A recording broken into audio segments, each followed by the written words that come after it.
saying.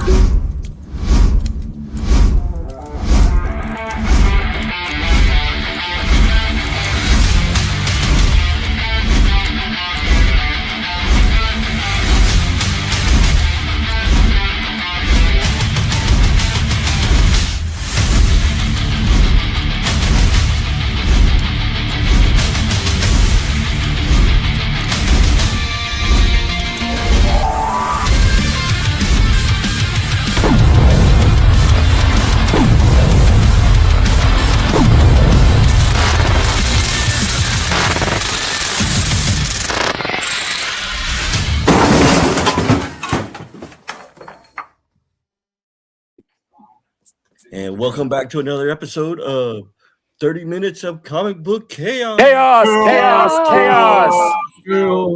I am your not so as sick host, I guess, tonight.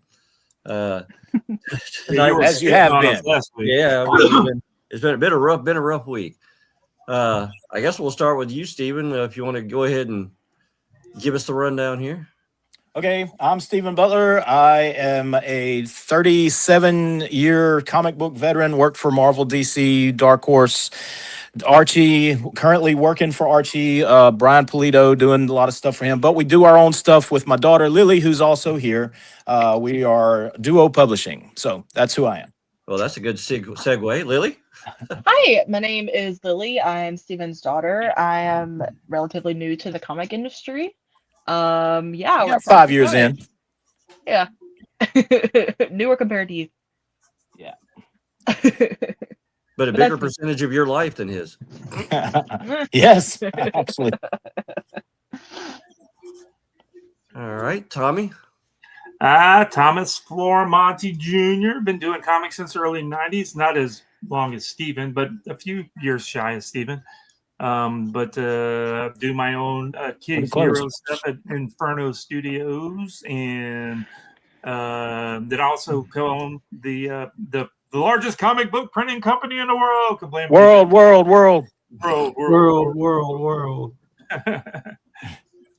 All right, Andy. I am Andy Childress of BubbleWorldComics.com, spelled with an X. I hate that I did that before the internet. Because he's cool like that. Yeah, Herman the Psychotic Chicken turns 42 in April. Whoa. That's one of my first characters. And tonight I'm working on Buttercup, the Hunchback lab assistant, with Merlin the blind deaf bat on top of him. From one of my, I think it's over 200 characters I have in all my strips. Wow. And last but certainly not least, Kenny. Hey. Kenny Duncan. I've been character artist for 25 years. Used to work down in Florida in the theme parks doing it and stuff. And now I'm up here in Wisconsin still doing it. And I don't do anything realistic. I only do cartoony stuff. So I me too. Do my own comics online every once in a while. I do product designs and logo designs and all kinds of stuff. As long as it's not realistic, I do it. Ooh. So what's totally cool to not do realistic stuff whenever you do the cartoony stuff so good, right? Well, I can do realistic, but I don't want to, so I don't. Right. Yeah. Well, I mean, you've been doing it so long. I mean, you've built up your own, I'm sure you've got your own clientele, and you don't need to do it, is basically what I'm saying. Right. Yeah, that's exactly it. I mean, plenty of other people doing that stuff. Exactly. And make your own niche, If you're lucky enough to do what you love to do and be an artist, that's one thing. But if you can only do the stuff that you really, really love to do, then you're really, really lucky. And I'm really, really lucky. Yeah. Oh yeah. So I know Kenny from when I'm trying to remember when we were first introduced to each other. Kenny and I drew caricatures out at Disney for a long time. Stephen too for a wee bit, for a hot minute. But Kenny and I have worked together for a long time. Well, I started in spring of 2000, and I Oh, probably wow. met you. It was June 1st, and I probably met you shortly afterward, Thomas. Yeah, yeah. Kenny's the man. It was a Kenny's Tuesday. always good. Always love Kenny's cartoons. Yeah, his stuff had life in it. Yeah. You know, I don't think I ever worked with you, Kenny. At I usually, when I was doing the shifts, I would be at the Polynesian, at the animal one, the one that had the giraffes and stuff. Animal And I Kingdom. would, yeah, and the different ones. But no, there was the Animal Kingdom. I went there on Wednesdays, and I was always there with Ted. And there was 3 of us there. There was me and Ted and some other guy. But I don't think I ever did a shift with you, or even a gig. I No. might have saw you at a gig. You know. That's very possible. Yeah. I did. I was out there a lot with Thomas. Oh yeah, Yeah. we had some good times. Made fun of a lot of people. While we were Oh yeah, and it's you're kind of in the trenches there, and you Yep. you really start to bond because Yeah. you're out there with the public, Yeah. which is interesting. But they're also in the elements. So you're out there when it's boiling hot out. You're out there when all it's just hurricane season. You're out there when it's freezing Yeah. cold. sweating to death. Let's. You really get to know each other. Oh yeah, but for real, let's continue on that thread because that's something I don't think I've ever talked about, but I think it's important. Doing caricatures is a different beast than doing comic books or comic strips. That's much more solitary. Doing caricatures, you have to be engaged with your whoever it is that you're drawing, and you have to be fast. You got maybe what I think Keelan said, you got like a 10-minute window to get your stuff done in, Yeah, and especially the kind of caricatures that we did out at the parks and stuff. So it was almost like, you didn't necessarily need to be able to draw good, but you needed to be able to talk good and be able to entertain, because you were just as much of an entertainer as an artist. Yes. Yeah. 100%. But it was great. I mean, I went to I dropped out of art school, but I did go for 4 years. But I learned way more in the first couple of years. Just doing it, just being a caricature artist, because not only do you learn likenesses, but you also learn to draw really fast.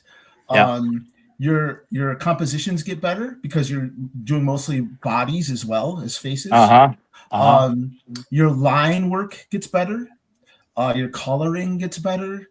And you also, when we did it, it was before cell phones were a thing as much as they are now. You develop this kind of visual encyclopedia in your head. So if somebody wants to I want to be in a monster truck, you have to be able to pull that up out of your memory and do the best job you can. Right. Quickly and as accurately as you can. So it's a great exercise, artistic exercise. Yeah. It would be like boot camp, I think, to a lot of people that are not used to doing it. I don't think that every artist could do it, to tell you the truth. I don't think so either. No, there's we worked alongside a lot of artists who were great artists. But they couldn't draw in front of people. Right. Or they couldn't adapt. That's another thing. You have to be able to adapt. So you have to be able to draw, you can't just go for it and really, really exaggerate. If you've got a little 3-year-old girl that wants to be a princess. Well, some artists could not shut that off. Right. So they would go for it. Like, no. You can't do that, Our job wasn't to, at least the kind of characters that we drew out of Disney. We weren't supposed to be making people cry. That wasn't that wasn't our goal. That was that other dude that works over at the SeaWorld, right? Yeah, exactly. You know who I'm talking about. I can't remember his name. Yeah, we know who you're talking about. Yeah. We had several folks that could not figure out, how not to make people cry, and how to balance in between there, trying to draw, because you still got to like what you're doing, but you got to be able to, What do you mean by make them cry? Like draw them ugly or just call them names or what? Well, that would be one thing. Yeah, no, we had some folks that really wanted to exaggerate stuff in such a way where it's Now, Kenny and I would laugh at a lot of people. We would go, man, that's a fantastic drawing, right, Kenny? We would go, look, you're killing it. You're drawing a really good drawing, but you're fixing to get punched in the face is what's going to happen. Right. Yeah. Yeah. Your job is to flatter, I remember going over to Ted's house one time, ate dinner with him, and he took me up to his he had a studio upstairs, and he said, "Look at this," and he brought out a box, and it was full of rejects. I said, "What? Yeah. What is that?" He said, "Oh, it's when people don't like it and they give it back." And I'm like, "Do they pay for it?" No. You either do it again for them or you just eat it, And he Right. said, "I don't have one in here for you yet." But he said it in the way like, "Oh, it's coming." Oh, It is. they were all coming. It is, Yeah. and that's what, if you're going to get into doing caricatures, and really, I mean, working with any kind of clients, you have to realize that that's going to happen. There's Yeah. a percentage of time where you are going to get rejected. Yeah. And as long as you're prepared for that, you'll be okay. But Oh, if you yeah. let your ego get in the way or you let it hurt your feelings, Yeah. then you're not going to make it. Yeah. This is not a job for thin-skinned people. That's for sure. Exactly. No, it's not. I do care. Not if you want to. Not if you Don't want to crave. make money. Yeah, Andy, I remember John Reed telling me that you and him did caricatures at certain events. We did. Inky together. the Clown got us set up and paid good. And it was Family Dollar doing their warehouse picnic for the employees and their family. I gotcha. So they paid you and you just did them. Yeah, You just cranked them out. Yeah, they paid us $500 to sit there for 3 hours and just draw. Yeah. And I never knew how fast I was. So one day, one of the times I counted my paper and knew how much time it was. And it turns out I was churning them out in 3 minutes. Oh Lord! I did not. So that was just black and white. black and white. Like Yeah. shoulders up. Yeah. Gotcha. But it was like, get as many done as you can get. And I didn't know, I'd never timed myself. So I was just curious. Oh, that's pretty good. That's about as fast as you can go without losing quality. You know? Yes. Yeah, you still got to You get a wanna little go bit much of a faster license than in that. there. Yeah, I just, but I hate doing the fast stuff, just turning it out. I'd rather spend 10 minutes. There was some gigs that Kenny and I for sure did that where it's like it didn't matter, just crank them out as fast as possible. Yeah, that's right. Because we got a line of about 300 people, and we've only got about 5 artists, Yep. and we've only got You're- about you're 20 only minutes there. to go. That's right. That was funny. The last one I did, we had to get a different, they got a different second caricaturist that came out of wherever it was, Tennessee. And I was so fast that people would get out of his line, come get one from me, and then jump back in his line. Wow. So That's wild. So who's everybody drawing tonight? I am Really? drawing Okay, go ahead. Buttercup. Oh, I'm drawing Buttercup, the lab assistant to Mad Scientist, in my Going Batty comic strip. He is not the brightest crayon in the fork drawer. Let's put it that way. You still got crayons on your mind, don't you, Andy? Oh yeah, I know. Speaking Lil? of crayons, I know we were talking about who were drawing last week's crayon thing. I finally, I didn't get the color or to draw too much while we were on the show, so I drew afterwards. I found out why I didn't like crayons. Is that why Brian's not back this week?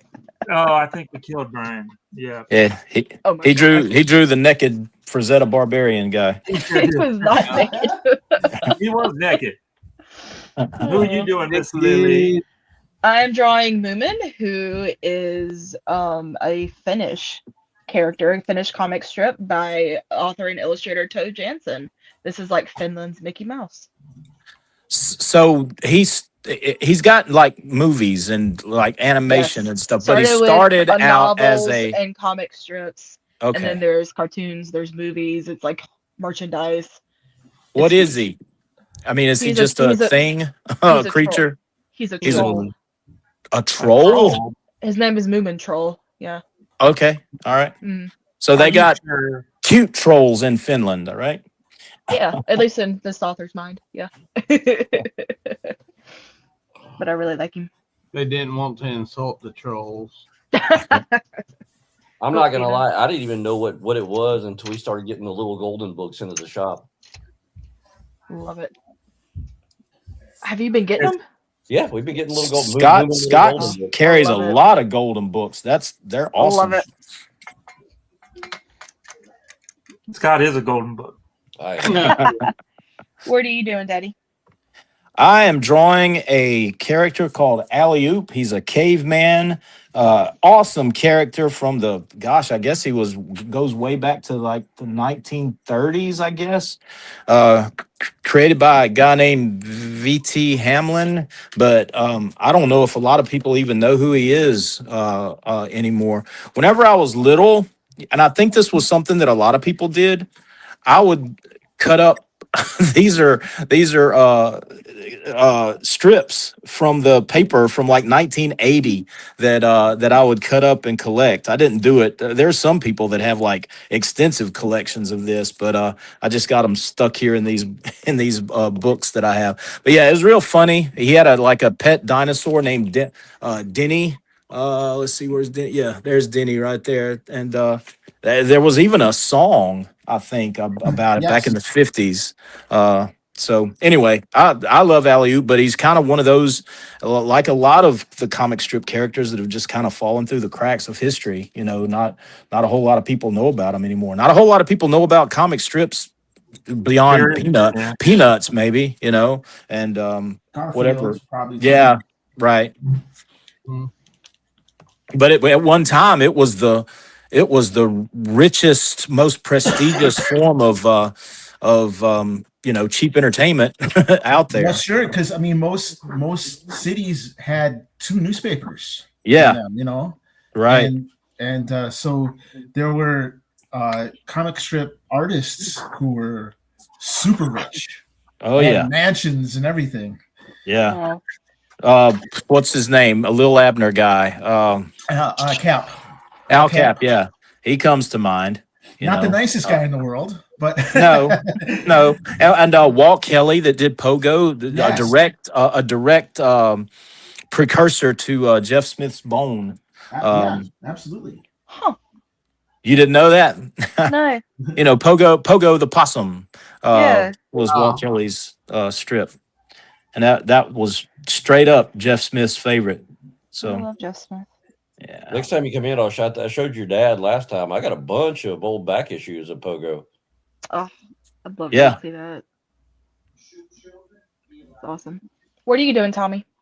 I am drawing. I'm drawing Joe Waterston's Calvin and Hobbes. So I that's love Calvin and Hobbes. it's because it's when we decided to do this. When this is Kenny's pick, by the way. So if anybody doesn't like it, we can blame Kenny. Yeah, my fault. I won't get invited back.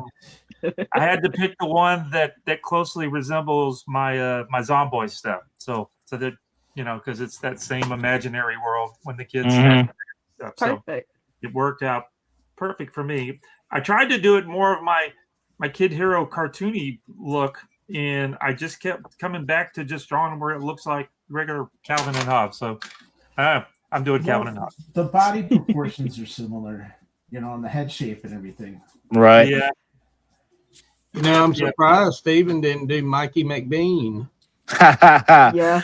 Yeah, that Mikey McBean is a straight up homage to Calvin and Hobbes. Yep. So, and I'm going to be doing more with him. I don't know. I got a lot of irons in the fire, but it's definitely time for Mikey to make a comeback. A resurgence. Yeah. Mikey, Kenny Mikey was a comic strip that I did for a local newspaper. And it was basically about a kid that had an overactive imagination. And you saw the strip was all about him going into outer space or him going to a dinosaur world. And the last panel was always what was really happening in the real world. That's kind of great. thing. Yep. Secret Life of Walter Mitty kind of a thing. Sure. Oh, so you're doing Bloom County. I'm doing Bloom County. That was, it's still around.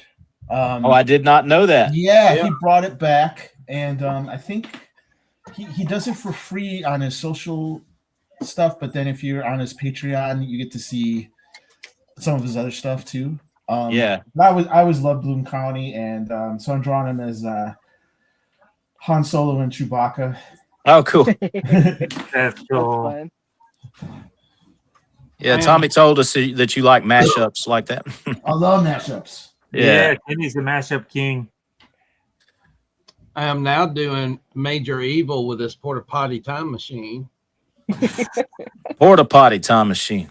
I can just imagine the sound that it makes, unlike the TARDIS. I could just I can hear it in my brain.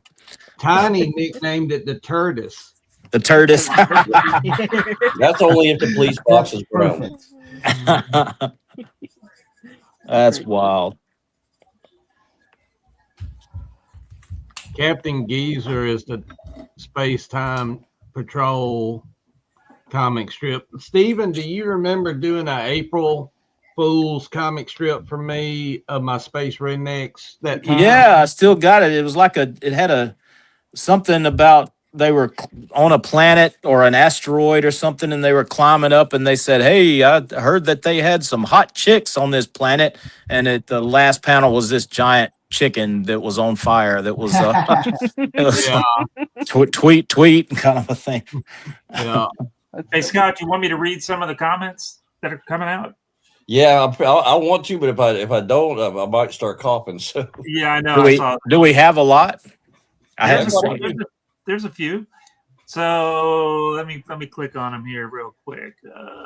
We'll get to the first one. So we got Morris Mini Farm Creation. Hey, Miss Sherry. She's mine. Hello. Hey, Sherry. Hello, Stephen. Sending hugs from Arkansas. Yes. Arkansas. And then we got Richie Blackman's a fun. Hey, Richie. Then we got Tony Puffer.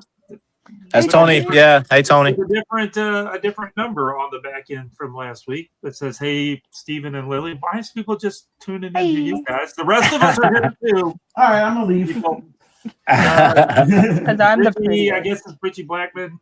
He says, "Alley, oops, thank you, Stephen." See, another one. For That was for you, Richie, just to let you know. yeah, whatever. Mr. No Way Jose, he's one of my buddies from down here, not doing caricatures, but he's one that works with the doing comic books and stuff with. Actually, he and I are doing a show this weekend right around the corner from us in the Orlando area. I'll post something in the thing there. Oh, cool. He says, "What's up, comic book brain trust?" And we need to get, and he's a great artist too. We need to get him on the show. So he said he would come on at some point. We got to get him on. Bobby Parker says, "Hey guys, Hey, Bobby, get YouTube." Hey.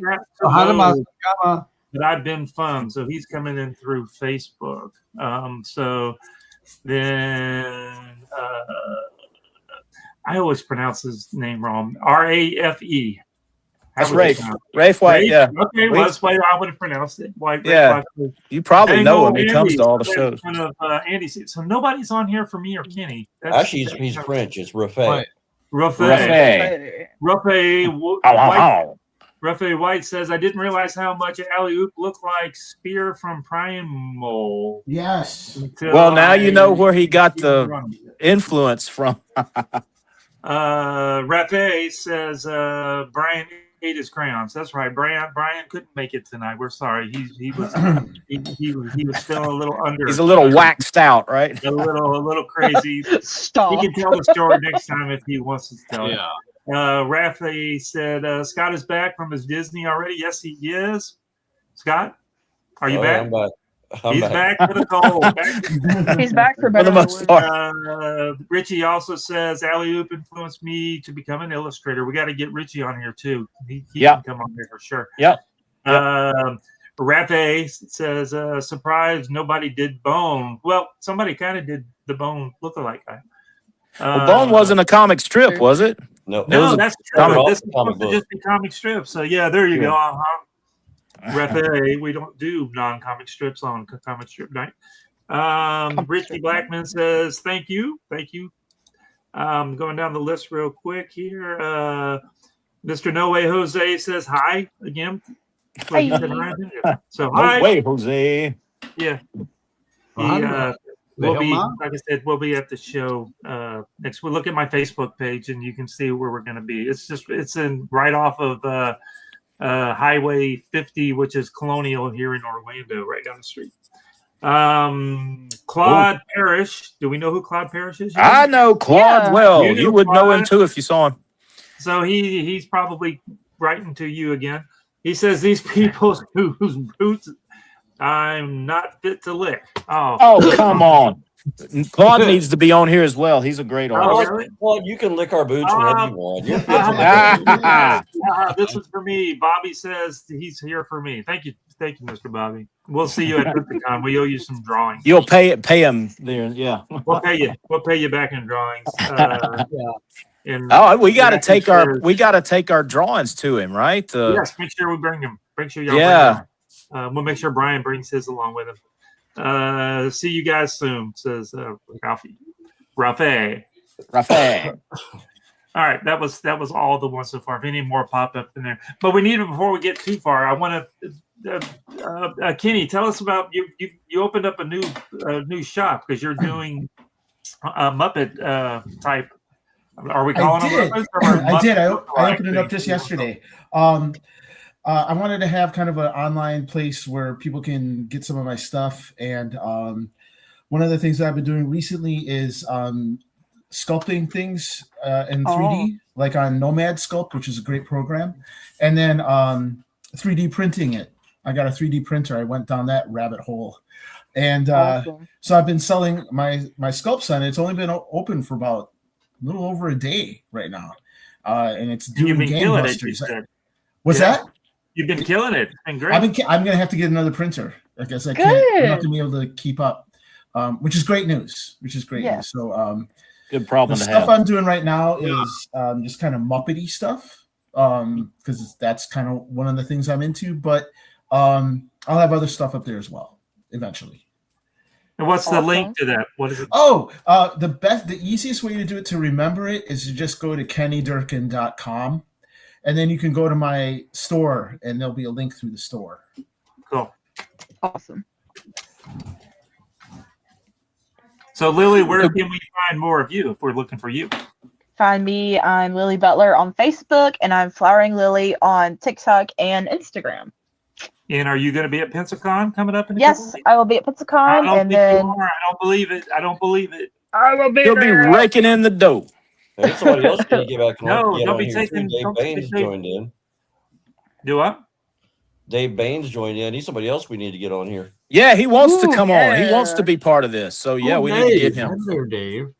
Yeah. Stephen, where can we find more of you, Mr. Steve? Stephen Butler Studios on Facebook and Instagram, and I think YouTube. it's Stephen Butler Studios on YouTube, right? I got Yes. a YouTube channel, and Yes. that's pretty much it. I got a TikTok, but I don't know how to work it, so that's you'd have to ask my kids about that. Them dang kids. Yeah. Mr. Andy, where can we find more of Mr. Andy? Mr. We said Andy this is already, at, didn't Bubble World Comics, COMIX.com, and it has links to all the stuff I do. On my Patreon, you can read for free every month my digital comic magazine that is full of comics like Space Rednecks and Quick Appliance Repair, Mississippi Swamp Dragons, Dawn of Time, which I've combined them all to Backwoods Mississippi. They're all part of the Backwoods Mississippi comic now. Love it. Yeah. That's cool. You can find me, Thomas Formonti, over on Facebook. That's an easy place to look for me. I've also got no, that's it. Facebook. That's Everybody can go on the 30 Minutes of Comic Book Chaos Facebook page, like it, join it, Remember? Absolutely. Yeah, you guys that Subscribe. are watching, try to jump over to the Facebook page because we need 100 likes on the 30 Minutes of Comic Book Chaos on the Facebook page, and we can start streaming.